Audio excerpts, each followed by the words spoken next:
Un banc de sable, une baïne, quelle influence ça a sur les vagues?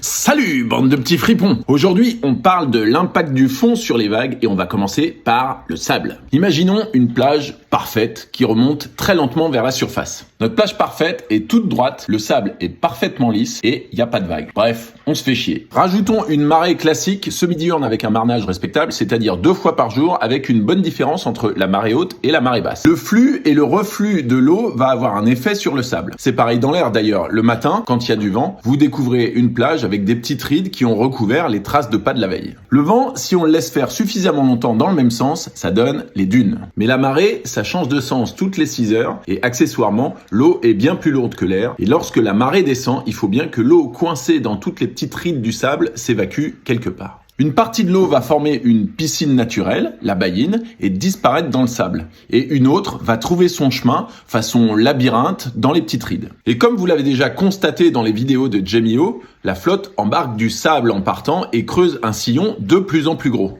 Généralement, le courant dominant va donner un sens au sillon de sortie et on va voir se reproduire le phénomène tout au long de la côte. Pour l'instant, on parle que de la marée, mais si vous rajoutez les vagues, la baïne va se remplir encore plus sous l'effet de la houle et il y aura beaucoup plus d'eau à évacuer, ce qui va creuser encore le sillon et approfondir la baïne un peu plus à chaque marée, un peu plus à chaque train de houle. À la fin, comme à Sunset, le courant de baïne aura tellement élargi le sillon de sortie qu'on reviendra à peu de choses près à la situation initiale. Et une autre baïne se formera, soit au même endroit, soit à côté. En tant que surfeur, ce qui va nous intéresser, c'est le banc de sable qui ferme la baïne. Souvent, la baïne précédente va avoir creusé une marche devant le banc qui nous intéresse, ce qui fait que le fond va remonter très vite sur quelques mètres à un endroit très précis qui va donner un pic bien identifiable. Plus la marche est franche, plus le banc de sable est harmonieux, meilleures seront les vagues. Évidemment, là où la rivière de Sunset va niveler la plage en quelques heures, la vie d'une baïne et du banc qui va avec va durer quelques semaines en fonction de la houle et des coefficients de marée. Et les vagues ne seront pas les mêmes à mesure que la baïne se forme et meurt.